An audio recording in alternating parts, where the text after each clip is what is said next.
Hello, everybody, and welcome to Max Spoilers for Falcon and the Winter Soldier, the grand finale of, I guess, Season 1, whatever you want to call it. I'm Ben Hansen. Thank you for being here. I'm joined by Ross, the Star Wars Guy Fund. Hey, hey, hey. And Brian, the big Vikings nut vor. Oh, yeah. Crazy for Vikings. Welcome, everybody. This is a big old spoiler cast for the finale for Falcon and the Winter Soldier, but also kind of the whole season. So if you haven't seen this, please tune out now. And if you're watching this on YouTube, thank you. You can unlock the podcast version of this discussion, all of our Max spoilers, all of our interviews, early access to the MinnMax show, a bunch of other stuff by supporting us over at Patreon at patreon.com/MinnMax with 2 N's. So we appreciate your support and hopefully enjoy the super convenient podcast version of all this stuff. All right. We did it. 6 episodes down. Falcon and Winter Soldier. We had an episode of Max Spoilers talking about the pilot or the intro. First episode, I guess is the best way to put it. And there were a lot of theories. And let's see. Ross, I remember you said, if Falcon does not get a real live Falcon as his buddy, I will eat my hat. Yeah. And I have a hat salted and cooked here, all ready to go. I was actually going to bring that up. That's my biggest disappointment with this whole series. When Red Wing, the drone, got trashed in that first episode, I was like, perfect opportunity. Right. Could you have imagined in this last episode if it was a real Falcon scanning the passengers of the helicopter and reporting back to Sam on who is chopper rated? What's that, Falcon? It looks like that lady can fly a copter? My God.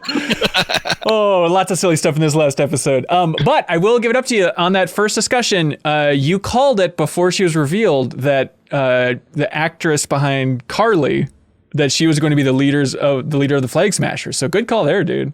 Hey, Erin Kellerman, you bring her in to be the leader of a rebel group who's wearing a mask, right? Yeah, I guess so. This may be a weird place to start, but she is one of the most, maybe number one, most fascinating actors visually. Like her face and her features, I am just riveted. I can't tell if it's just a mega crush or what it is, but every time she's on the screen, it's like, I just love looking at this person. Yeah, I mean, I don't know what her accent is either. And I don't know if that's her real life accent or if she was putting something on for the show either. Just a really interesting person. And, I can't wait till we do Max spoilers on the Willow TV series, which she is going to be the star of. Is that right? Yes. Oh, my God. I love her and I love Willow. This is a perfect marriage. She gets to be a good guy, I'm assuming. Mm-hmm. Yeah, it's gonna be different for her. Hansen, can you tell us? Have you counted all the freckles on her face? Have you gone to that level? And actually, I've then made a star pattern on the ceiling in my bedroom that mirrors the freckles on her face as well. I mean, I guess we could start talking about her. I was really bummed out when she died at the end. Yeah, that was too bad. And she just got shot. That's the one downside of the super soldier serum. You can jump from high locations with no problem. But if you get shot, that's the end of it. So you're saying Captain America could have just been shot once and he'd be out of the picture? That's why they had to give him the shield. Yeah, it's a key component of Captain America. I guess that's what he's got. That's true. But like that whole scene... by the way, big picture stuff, really enjoyed the series. This last episode, I think, might have been my least favorite, but there's a lot to get into here. But like that idea of when Sam was talking to the senators and he's like, Carly died for this cause. And it's like, Sharon Carter just shot her once and she's sitting over there. Like there's so little accountability for Sharon Carter. Like then Sam goes and walks over to her and she just goes, hey, suit's looking good on you, Sam. It's like, what? She's like, I got shot, but I was fine. Yeah, it's like, what is happening here? Yeah, Sam doesn't know. He put Carly on that stretcher. Like, for all he knows, while he was giving his big speech, she could have been given the thumbs up as she was being wheeled away. Yeah, I didn't. You can't really count on a death until you see someone go like, right, and lean back, right? I guess so. I didn't think she was dead until he started giving the speech. So maybe she'll get to the hospital or get to the morgue and then have a don't wake daddy situation where she just pops up and she's completely ready to go again. Yeah, it's by that same token that I'm hoping that Batroc is going to make it out of this one alive. I think the chances are low, but I just love GSP and I love Batroc and his love of jump kicks. So I'm glad we got another dose of another Batroc fight scene. That fight even scene, though he's gone forever. Yeah, it really made me laugh when Sam threw the shield at him, and he just threw a chair, and it's like, well, immovable force meets an immovable object, or whatever. Like they both just drop, and I'm like, a chair stops the shield? Come on, man. It's very silly. Sam only trained against trees. That's true. He's like, oh my God, this thing's moving.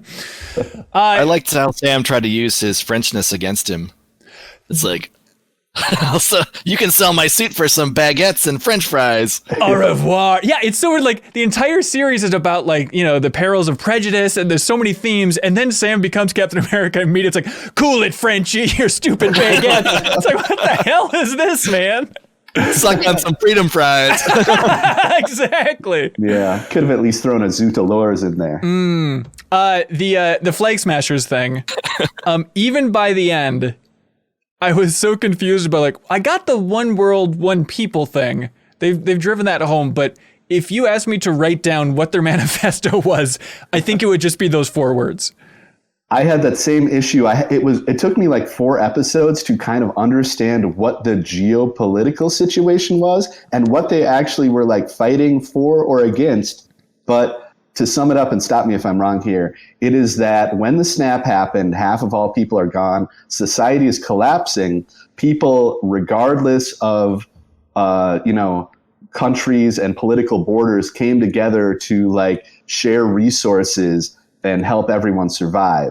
And now that everyone is back, what the GRC wants to do is send, the poor people back to their, their own countries, quote unquote, or whatever, in favor of, the people who have reappeared. And so a lot of people are about to become refugees, are about to have everything that they, built up and worked for over the last 5 years taken away from them. And I think that is what they were, fighting about.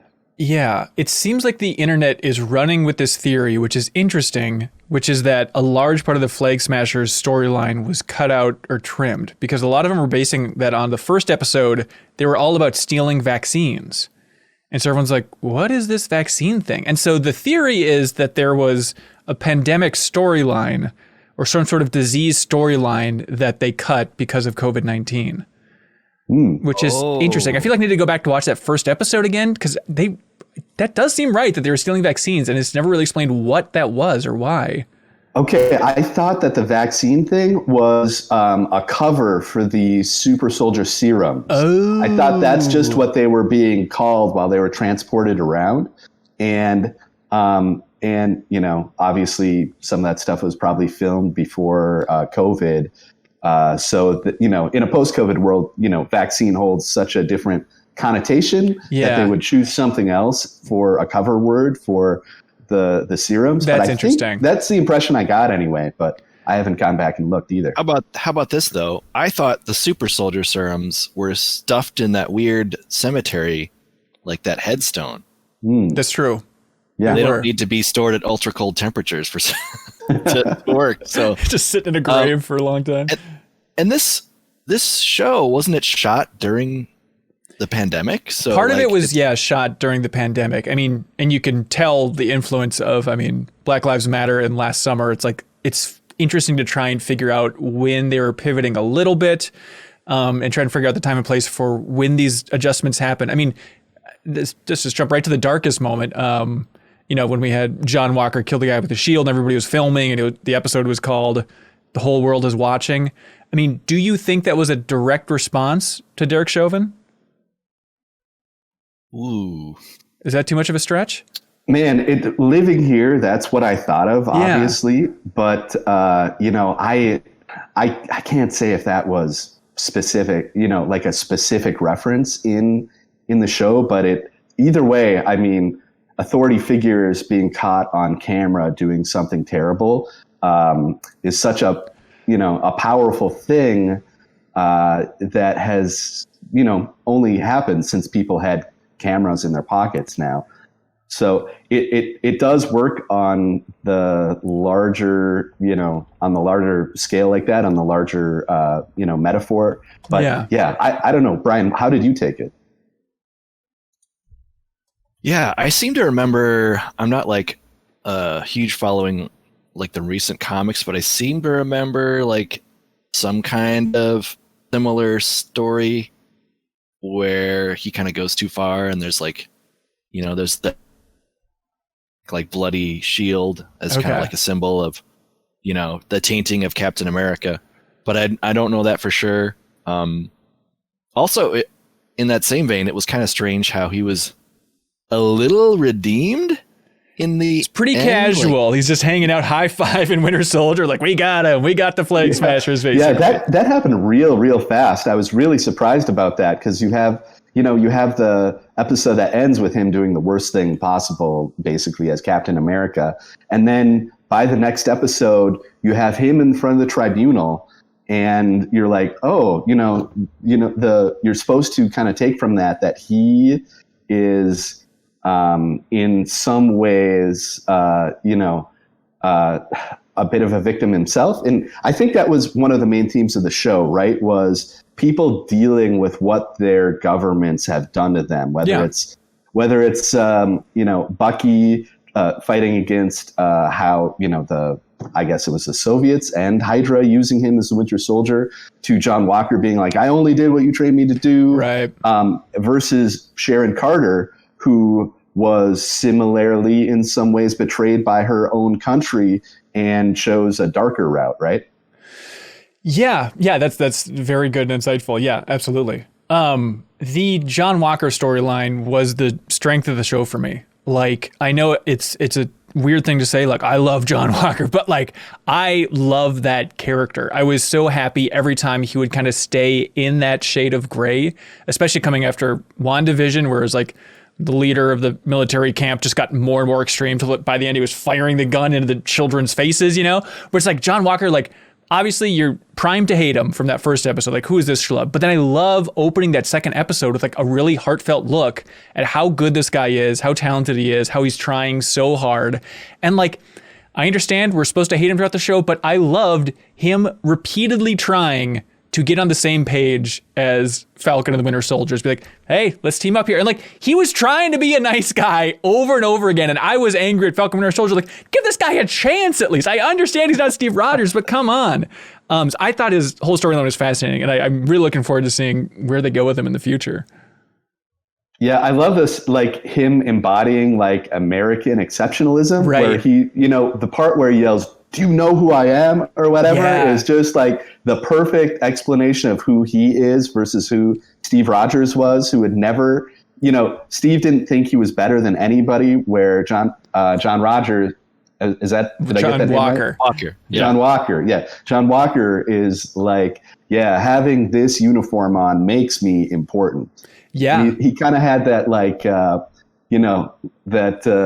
inferiority complex going the whole time with, being so sad that he couldn't match up to the super soldiers. And then it all led to my favorite scene of the show, which is where the super soldier serums are all over the floor. Zemo comes up to him and he's like, you're like, oh my God, he's going to take one for sure. He actually lives up to like his convictions, whereas John Walker comes and you're like, oh, here it is. Yeah.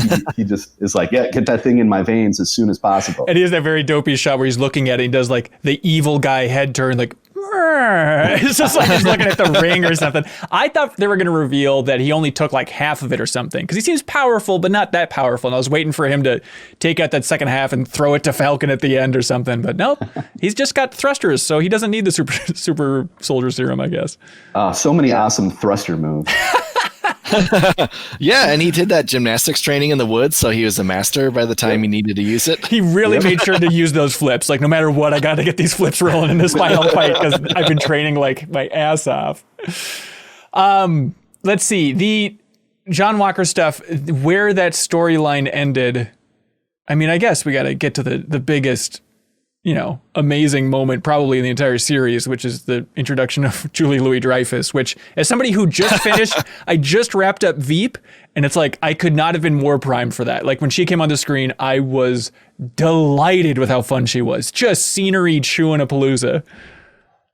Yeah, I was like, oh man, Hanson's going to crap his pants at this. Oh, absolutely. Yeah, it's so fun. You guys heard anything, but it was like highly under wraps. I didn't hear anything about this kind of casting at all. No, it turns out apparently people are convinced that she has a cameo in Black Widow, and that was supposed to be her introduction, but the timeline got all wonky. So I'm very curious to see if that's true and what she's like, if they basically reintroduce her for the movie universe compared to Disney Plus universe here. Yeah, she had what, 2 scenes? She was so good in all of them. I was left after this one. I thought maybe we would get more of a sense of like who she is and what she's doing. Like obviously she's like a little sinister, right? And you know, you can't be a Contessa without being evil, is my general opinion. So, and you know, I kind of have a vague idea of who that character is in the comics. But of course, as they have done with Sharon Carter and some other characters, there's no guarantee that the character is going to be exactly the same in the MCU. Yeah, so in the comics, she has a history with Nick Fury, and I think that's very much what they're trying to build her up as kind of like the triple agent, evil version of Nick Fury recruiting all these people. And so I would love if there was like a romantic history between those two, if they knew each other, and then you got to wonder where that comes up. And I guess it's Secret Invasion then, where Nick Fury is going to be in it. It's probably where her storyline is going to pop up, I would guess.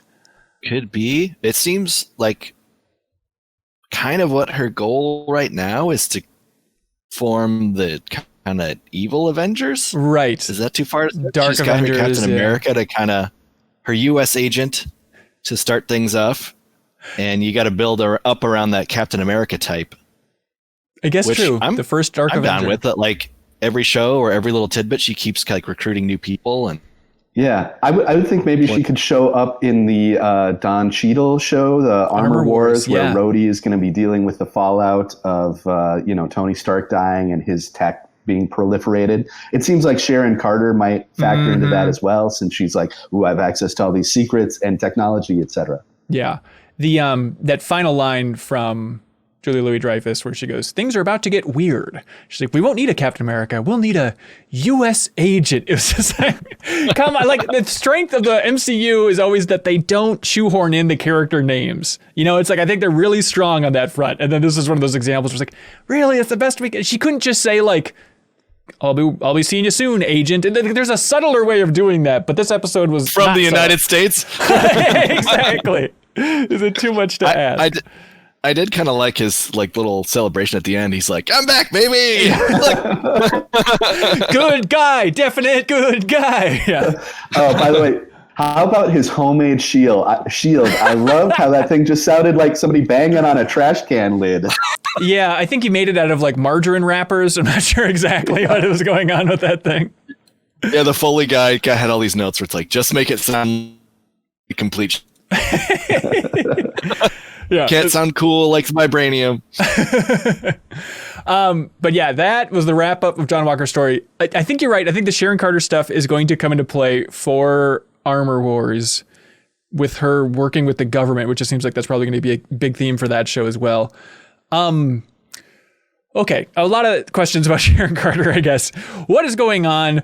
There's a lot of theories that she is a Skrull, and that's going to factor in Secret Invasion just because it is such a weird character twist. But at this point, especially in this episode where her introduction to the final episode is her with a Mission Impossible mask, I'm like, would they really have a Skrull wearing a mask on top of that? That seems so weird. They'd never suspect. That was the same type of mask that Black Widow wore in Captain America and the Winter Soldier, the movie. There we go. Amazing. She was in disguise at the end to turn the tables on Alexander Pierce, Robert Redford, and she had that exact sort of thing. Oh, okay. I forgot about that. So it's kind of a callback to that. Yeah, I mean, anybody could be a Skrull, right? And that's the whole idea of that. But I thought that that Sharon Carter specifically, turning down the dark path or whatever after being abandoned by her government was definitely supposed to be like a counterpoint to Winter Soldier and in some ways John Walker kind of pulling themselves back up and doing the right thing. Yeah, so I'm trying to figure out this timeline where she was blipped, I believe, yes? And so it seems like it would make more sense if she wasn't to have like all this time to kind of build up her new empire. But if she really just came back from the blip and immediately is like, all right, I got to build up an evil crime syndicate. Here we go. Let's start getting art. I want to say that I feel like she was not blipped, but she just wasn't like in the movies, right? You're right. I think we were meant to think that over the last 5 years, she's been hanging out in Madripoor, feeling exiled, having sweet dance parties and like selling art. Yeah. So yeah, collecting the real versions of paintings. Don't be naive. Yeah, it turns out it says, well, this site says, in the beginning of Avengers Endgame, we do see Sharon among the images of those that were blipped, but it doesn't necessarily mean that she was blipped. Right. She was just kind of off the grid then, maybe, right? If she was power broking. Oh, that's an interesting theory. Oh. Yeah, that could be. So maybe they just assumed. Yeah. Ross, you're a big fan of Zemo dancing? Oh, it was this whole Zemo character in this series was really interesting because I think they really kind of revamped him from Civil War, which I just rewatched. Civil War, you kind of get, I mean, he was like a military officer from Sokovia, but you kind of got the impression that he was more or less a normalish guy who had everything taken from him and therefore sought revenge on superpowered people.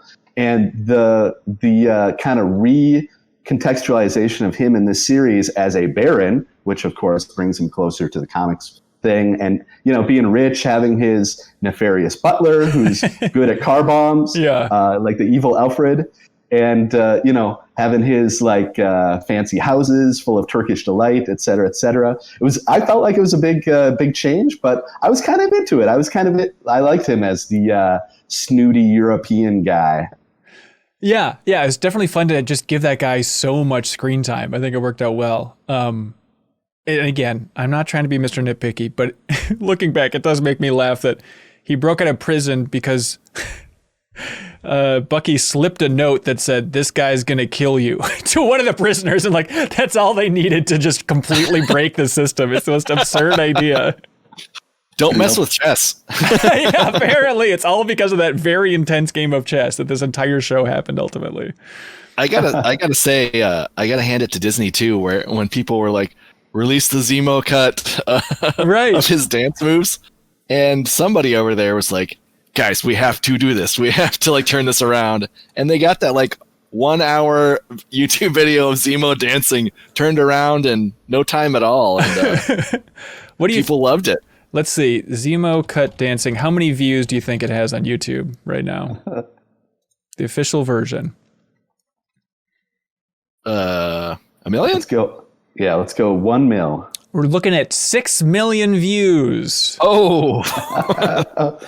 1 view for each of his new dance moves. Yep, I think that's how it works. But yeah, and then where it leaves Zemo is in Raft, which is cool to see Raft like that. And then I was not hip, but the internet tells me that this is apparently very much leading in the direction of the Thunderbolts, and that he will be the leader of this evil Suicide Squad like team. Yeah, exactly. And the part of the fun of the Thunderbolts is the kind of the reveal of what they are and who they are and stuff like that. And so this is max spoilers, but for people who are not familiar with that, maybe, I don't want to go too in depth, but I feel like he's definitely in a place where that could be the next thing that happens. And one more thing with Zemo is that when they were like, okay, we've got a threat. The only way to counter this is to break out an even greater threat from prison and have him help us, and then turn out to be the even bigger bad. But so I was like tired of that trope, but then that totally didn't happen. He just like went back to prison. Yeah, it all comes full circle. It works well. Yeah, he was like mostly helpful, and other than being kind of creepy and stuff. Yeah, and I love that idea that like they remind you when they're breaking him out, like, hey, this guy killed King T'Chaka. Like, he is a terrible person, and the Wakandans aren't going to like that. And then I didn't see it coming, but of course, having then somebody from the Dora Milaje, I think is how you pronounce it, come in and try and hunt him down. I was such a fan of that moment. I thought that was such a cool thing, just out of the blue. Even though it feels like the MCU is just becoming a Royal Rumble at this point. Like, who's going to come in next? It could be anybody from across the world, but it's awesome to see them come back and take That's the Dora Milaje's music. Oh my God. Yeah, that was cool. And they're pretty much the go-to, like, hey, I need a new costume. Right. And some new tech, please, and some vibranium if you got some later on. Like they're just kind of they're just like, fine, we'll make you a dang costume. It's like they just kind of relied on for all of that. Yeah. I love the presumptuousness of Bucky being like, okay, by the way, Wakandan folks, please do me one more favor. Make a suit for my buddy the Falcon, but make it a Captain America suit. I know. I'm pretty sure. Pretty sure he's going to get there eventually. Right. Yeah. Also, it was cool. They built in that little fail-safe like arm switcheroo. Yeah. He's going to tap it 3 times. If you ever go crazy again, we need to have a little off switch here. I wish the arm then like ran across the floor like like they could fully control it. Okay. First impressions of that new suit, Ross. What'd you think?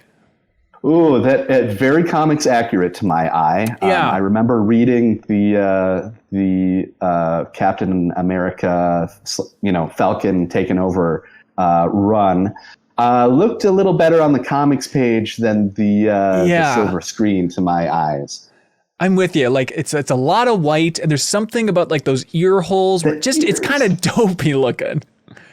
Yeah, I don't necessarily get, like with Cyclops and everybody who like to have like the shades, but also, I mean, he obviously needs them, and then the weird like spandex around, and then the neck, it's just like, you can just have an open head, helmet or no helmet, decide one way or the other. But maybe with Wakanda tech, it's like bulletproof, but then at that point, it's like, well, then cover your whole face. Then just become Spider-Man so you're actually bulletproof or something. But yeah, I don't know. Yeah, lots of bullets can do some damage on this top of the head area. That's kind of the main part of the head, if you ask me, yeah. And then there's that moment, they really drive it home, but it seems like people are gravitating towards the maybe cheesiest line in the entire series is when then the crowd is seeing him for the first time, and the guy goes, "That's the Black Falcon." The other guy goes, "Nah, that's Captain America."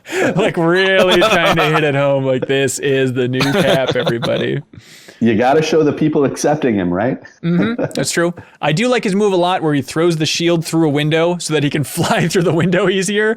Like he must have flown through so many windows. He's just been waiting for like, finally, I don't have to smash the glass with my head anymore. My God. Yeah, and he's finally got the shield to put on top of his little cocoon. That's right. Blocking stuff from falling on him. Like a helicopter. Yeah. That's so absurd. With the helicopter chase, I got a little bit of a night boat vibe. Like, remember that where they're like, "There's always a fjord for night boat." That old Simpsons. I don't remember night boat. Oh my God. But it's like somebody always tries to escape in a helicopter when the Falcons are out. Yeah, it makes for the coolest set pieces for sure. There was some of the action in this episode was just kind of confusing, and overall I think this episode was a little bit on the dopey end of the scale, but like there's that moment where Bucky is driving the motorcycle towards the flag smasher, and then he like just does like a wheelie on the nose, and then it like flips over and I guess hits the guy. I was so confused. I'm like, what are you doing, Bucky? Like just get off the motorcycle, man. He was like, "I've been practicing my endo skills for years in the Soviet Union, and now's finally the time to use them for good." Yeah, that chopper scene too. By the way, like it was like, okay, I've scanned your face. You're a pilot, which is kind of dumb on its own. But then they immediately crash another helicopter, which I was like, wait, was this? He went to all the work to like find a pilot and then immediately crash that. So I was confused by that one, and then she's back like later, but yeah, that was confusing. I didn't immediately recognize the butler. No, I didn't either. So I had to Google that later. I was like, oh wait, who's this mysterious? Oh, I've already seen him. Whoops. It's just, I think if you could binge it like a Netflix show, that would have been a little easier to piece together. Yeah, I feel like maybe they could have just had the club music in the butler's Rolls Royce or whatever, and that would have really signified Zemo. Yeah, that's like true. He could turn it up and put sunglasses on and then drive away. Doing the dance moves. Ross, what do you think was your favorite scene throughout the entire series? For sure, it was that scene with the super soldier serums and Zemo passing up on them, showing that he's kind of a man of his convictions, and John Walker being like, "Oh, give me that shot," which I mean is a very relatable thing in this day and age when this is coming out. We're all like, "Give me that shot." Do anything for the shot. Yeah, I think that might have been the 4th episode, which was my favorite overall. Yeah, like the scene that I loved the most was that conversation between Carly and Sam, and I just love like it was perfectly tense because you know John Walker is such a hothead. It's like, hey, man, I really want to hear this conversation. This seems like an interesting discussion between these two characters, and the entire time you just have this piece of work, John Walker, like, I think I'm going in, man. I can't hold back any longer. And it's like, it makes you hate him so much more because like, no, just stop. I just want the drama, please. And then, nope, can't stand for it. And he's going to barge in and be like, you're under arrest. And it was such a good use of Sam's like background as a counselor. Yes. Right? Yeah. Like he used it for that. And then he used it again when he was talking to Bucky and like setting Bucky on the right path. I was like, I'm glad we didn't forget about this part of him. Yeah. Yeah. That was a really smart callback. It's a big part of him. And I think, you know, the thing with Carly too is seems like so close a lot of times to being like, hey, you know, maybe you can go about this a different way. We can, you know, like pretty close to be reasoned with. And then it seems like anytime it's just about there, you know, it gets ruined. Mm-hmm. Or even like, you know, when some of her soldiers are just like, you know, I don't really want to kill all these hostages. And she's like, come on. It's like our one world, one people, you know, like. Don't you understand the phrase? You don't understand this, our whole philosophy. Like none of the audience understands you, you know, like. Yeah. Did you have a favorite scene, Brian? Yeah, that was pretty pivotal. The whole, the whole like Walker finally losing it, and yeah, the Lamar death really hit me hard. I thought that was really well done. Yeah, like they really did it, and then you know that to see it referenced again in this one when she's like, "Well, he didn't really matter. He wasn't like someone we on purpose want to kill, like all these world leaders and stuff," and that just makes Walker even angrier. Like, oh, damn you! Right. Oh, like the gall. And she's not even. The gall of that guy to like lie to Lamar's family as well about who actually killed her. It's like, that is such a subtle guy move. Like, it's just fascinating that he'd go that far. Total self-justification of all his actions. Yeah. Oh yeah. And of course, Carly wasn't at all mad about her friend being killed. Right. Yeah, exactly. She was like, I'm sorry about your friend. Anything you got to say to me? Huh? Anybody? Right. I also really liked just a quick little weird joke where when Bucky was like fixing the pipe over with that beloved boat and then is struggling with it or whatever, and then Sam's like, why don't you just use the metal arm? And then Bucky's like, I don't always think of it immediately. I'm actually right-handed. She's like, what's a weird little detail? But like, yeah, I guess that would be bizarre to have like this mecha arm, but you don't want to use it all the time. Yeah, everybody thinks I'm left-handed because of the arm, you guys. Yeah, but it was kind of a nice moment too, because it's like subconsciously then it's his humanity, right? That he's still beautiful holding on to. It's not his Winter Soldier identity represented by the the fake arm. Yeah, that's true. Yeah, that's the great part about these shows is you can get those little character details, have like time to kind of breathe and do some of that instead of always being like, well, there's some aliens landing over there. Oh my God, they have terrorists coming. You know, like there's a little bit of time to do this kind of stuff. My other favorite tiny Bucky moment was like, he's like, how do you know what Gandalf is? And he's like, I read The Hobbit when it first came out. First edition. Right. Yeah. I know about Middle Earth. It's so weird when the worlds collide like that. How about, so at the end, you know, kind of Bucky's journey is that Sam kind of talks him into making amends instead of like taking revenge, essentially. Yeah. And I was like, oh, that's kind of a nice idea. And he goes back to that old guy's apartment and is like talking about him. But the problem that I had was that I thought that that's what he was doing in that first episode of the show when he went to the old guy's apartment then. And I thought we just didn't see it. But I thought he went there and like talked to him about it then. So it's like, oh, okay. If I had known that he couldn't go through with it or whatever, this would have had a bigger impact on me. Yeah, I'm trying to remember if they cut out or how that works exactly. But we haven't touched on Isaiah, the whole truth storyline. Yeah, Ross, what did you think of how that was handled? Yeah, Carl Lumbly, great actor, I think. He's been around for a long time, done like voice acting and live action stuff.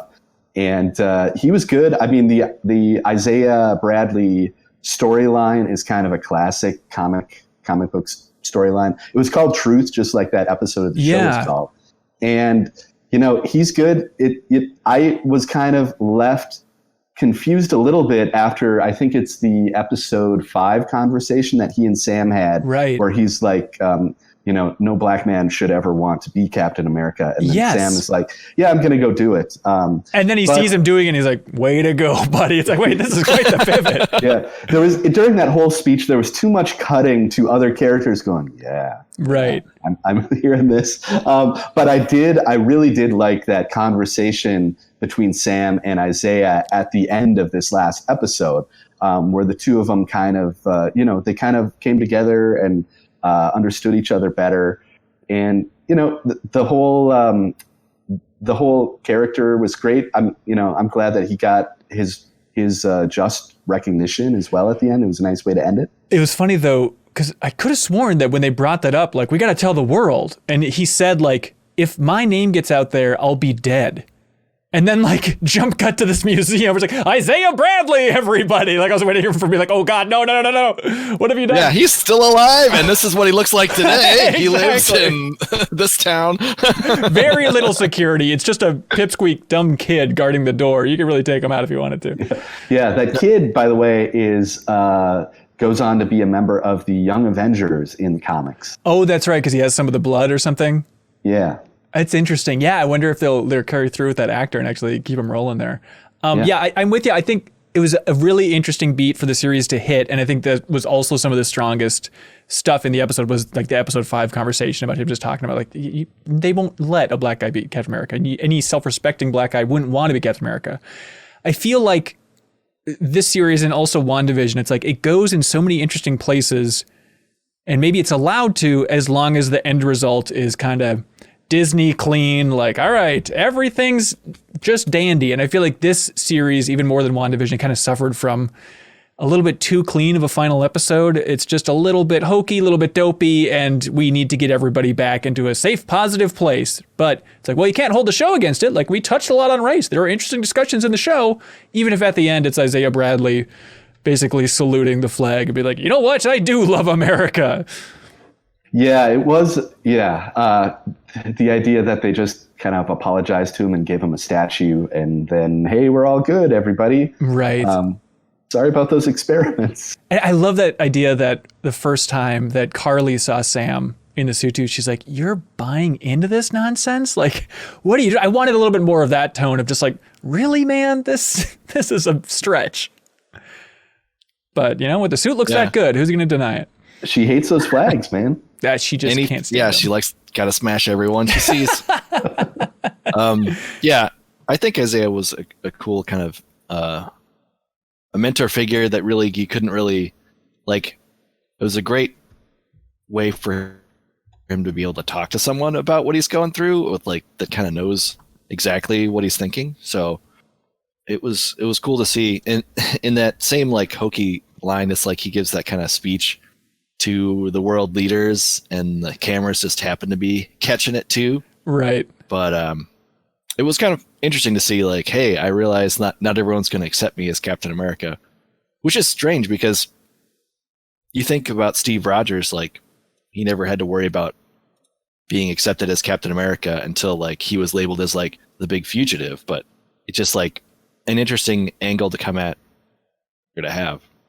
Yeah. I like to, he brings in the corpse of Carly and there's bodies everywhere. The flag smashers are all dead. And the press is immediately like, what do we call you? Do we call you Captain Falcon? What is it exactly? It's like, there's more important things to worry about here. But a sweet Captain Falcon reference for hot gamers out there. It's like, let me show you my Falcon punch. Is it too much to ask just to have one sweet Falcon punch? Have we hit all the beats? Other things that we missed? Great score by Henry Jackman, who did the scores for Winter Soldier, the movie, and Civil War. So it was a nice bit of continuity in terms of the creators to bring him back on this. And there was like a lot of themes, like Winter Soldier theme came back. Some of those other themes came back. And God, the man can do a great montage score. I just really appreciate it. Like that training montage? Yep. Where he starts doing push-ups for the first time in his life. Now he's on it. A lot of push-ups to become Captain America. Yeah, Brian, other thoughts? I mean, what do you think about the whole season? I guess we haven't really touched on that. Yeah, I don't know. I guess I was higher in the earlier episodes as with the potential of what it could be, and then, yeah. I mean, I think that the last episode was pretty okay, but I think like some of you guys were saying, it was falling off a little bit for me, just kind of where they had, and it was also like WandaVision, where just like every episode you're like, what is happening? Like, this is so crazy. Whereas I think even if you go back and watch our episode we did on the first episode, I think we called pretty much most of the stuff, right? Yeah, I mean, it's an interesting structure to have this TV show where it's in the movies, it's left with Sam becoming Captain America. And now we have a detour show where it's, well, Sam questioning whether or not he wants to be Captain America, but then by the end, he's in the exact same place as he started. So if you miss the show for the cinematic universe, you'll still understand exactly where things are at. But, you know, I heard Mark Bernardin on the Fat Man Beyond podcast, he brought up the good point, I think, of like, that's a successful narrative at that point then if throughout the course of the show we were doubting whether or not Sam was going to take the shield. And it's true, like I was really trying to overthink it about like, yeah, maybe he won't take it. It seems like such a stretch. Maybe Carly will become the new Captain America. Maybe they're going to do something absolutely wild. And then ultimately, no, we'll just kind of shoehorn it in, even if emotionally it doesn't feel exactly as true as it could. Yeah, and we touched on this a bit in our podcast after or our discussion after the first episode of the series. But I do think this was hurt a little bit by getting swapped in the order of airing with WandaVision. Because if this had been the first Disney Plus show for Marvel, I think there'd be a lot of just excitement about that in general. And I think that would have kind of carried it through. For me, coming to this more straightforward, storyline after the craziness of WandaVision was almost like a little bit of a letdown. And if those two things had been switched, I think I would have been way more into this. And then WandaVision also would have hit just as hard. Yeah, just for something different. But I mean, it seemed like they had some stats that it was like the most viewed first episode of anything on Disney Plus. So people are jumping into it, and the action definitely helps. We forgot to mention by far the most depraved, evil death / killing in any of the MCU, which was Sharon Carter with that mercury vapor, where she just slapped that on that guy. And I was like, is this going to be a bomb? Is this a tracking device? It was so much worse than I thought, where it's just like some insane war crime chemical weapon that slowly melts all of his skin off. What the hell? Yeah, it's like having flashbacks to the opening scene of The Rock, that Nick Cage movie, where they get the gas. Yeah, it was brutal. And I'm like, by that point, you know that she's bad because she's the person who hired Batroc at the end of episode 5. Right. Like, you hear a French guy talking to her on the phone. It doesn't take a whole lot to figure out who that is when he shows up a minute later. Right. There's only one French guy in the MCU. Yep. You got to roll with it. She was. That's I guess, like, as far as the scene at the end and I mean, I guess that could have had more impact if they tried to hide it a little bit more, but she just was like putting it on full display. So it's like, you almost are like, oh man, all these politicians are stupid because they're just like pardoning her, giving her access to all this top secret confidential stuff. Like, I guess I can see them pardoning her, but like, hey, why don't we plug you right back into this system? Like, maybe just go retire, and that's also an option. Right. I really had an epiphany yesterday while going on a walk, where I was thinking about Secret Invasion and all the things they could do, and I realized, like, it'd be the coolest move is if with Secret Invasion, they contextualized every Marvel recasting that ever happened throughout the entire MCU, where it's like they explain away why Ed Norton became Ruffalo, and it's like, it turns out it was a Skrull, and that was just a weird flip. And I really thought I was a genius. Like, they're going to do this. That would be so smart. Then I realized, like, it doesn't really make any sense. Like, why would Tony Stark, like, not react to Rhodey being a different person? Unless he's like, I don't know, he's my partner. I don't really look at his face too much. That's a total galaxy brain thought. Another one is that this episode was the second time that somebody was like, I thought Captain America was on the moon. Yeah. So I feel like if we get one more time, it's going to come true. Which reminds me, I really need to watch Inhumans. It is on Disney Plus, and I've been really thinking about just going through that entire series because it must stand out like a sore thumb at this point. It's the same show. For some reason, they gave the Iron Fist guy another chance, and that's what he delivered. And now he's actually been banished to the moon. It's a weird thing. Yes.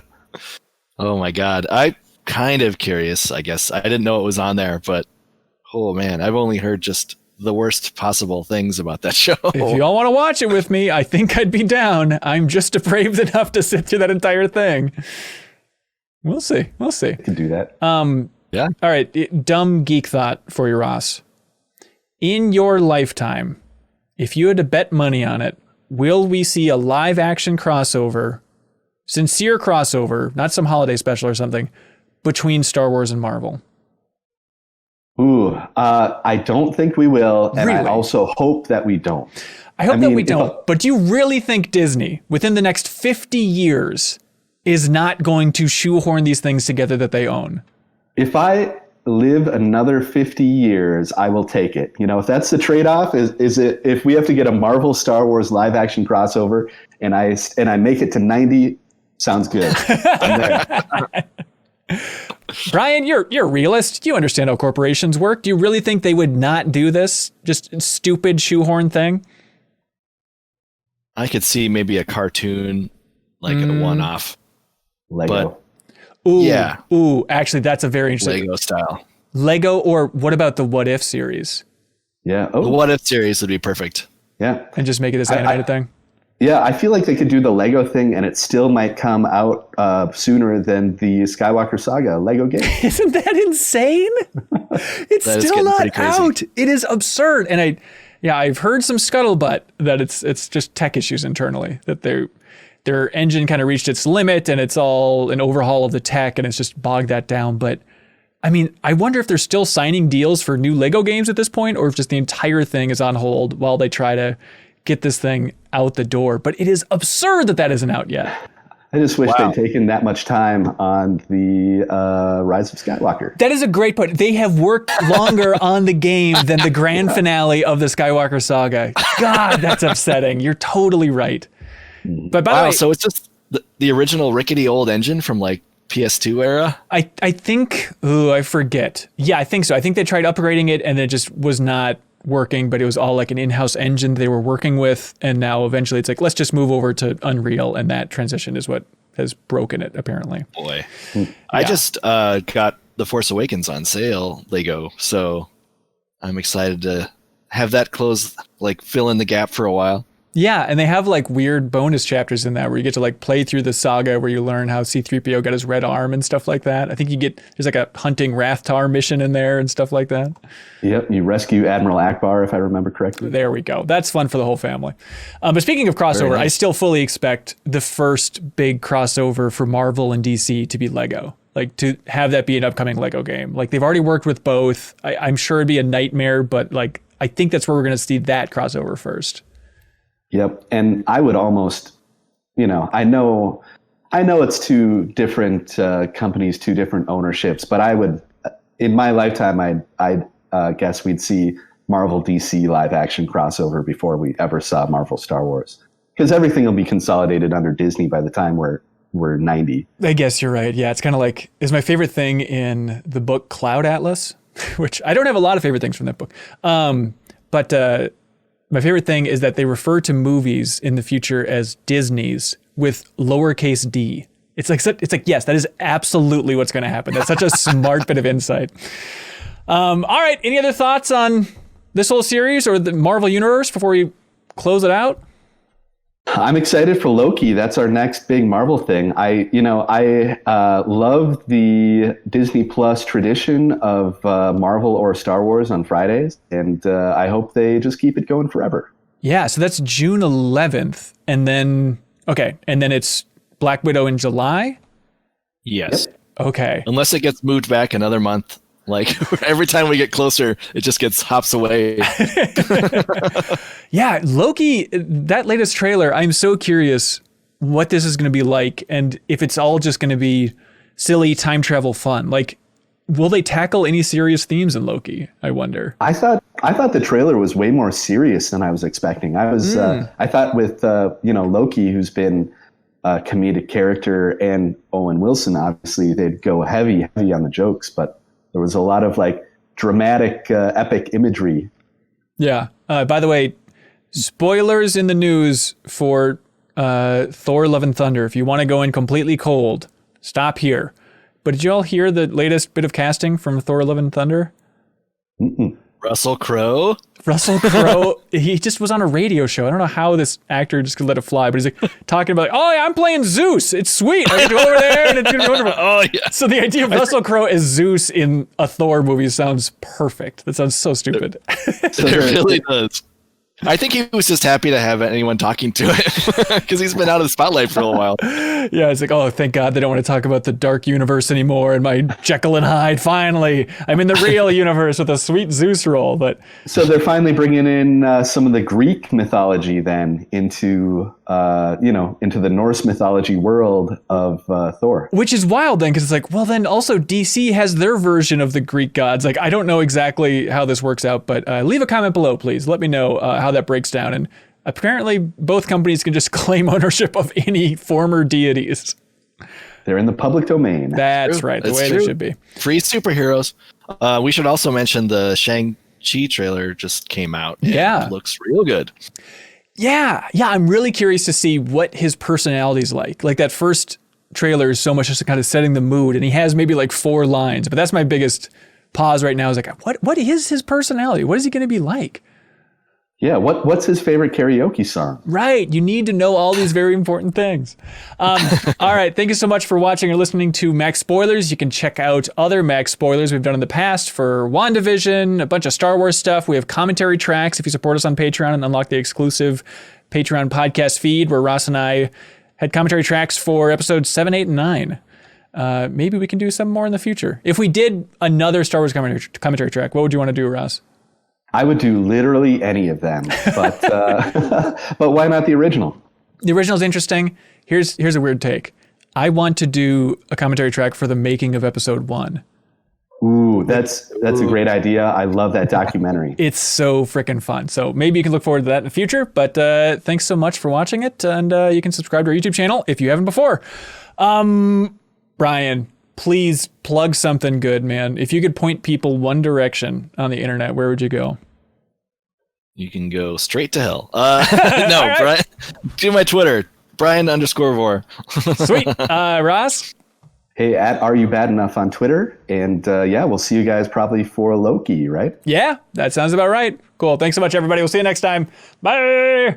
Thanks. Bye. You can help support independent games media by subscribing to MinnMax on YouTube here, or you can support us over on Patreon to unlock exclusive shows like MinnMax Council. You can call into our podcast. You can put a picture of your choice on every MinnMax video, or you could have us plug your passion project on the MinnMax Show podcast. MinnMax is a Patreon about games, friends, and getting better, and we exist because of you. Any help telling a friend's appreciated.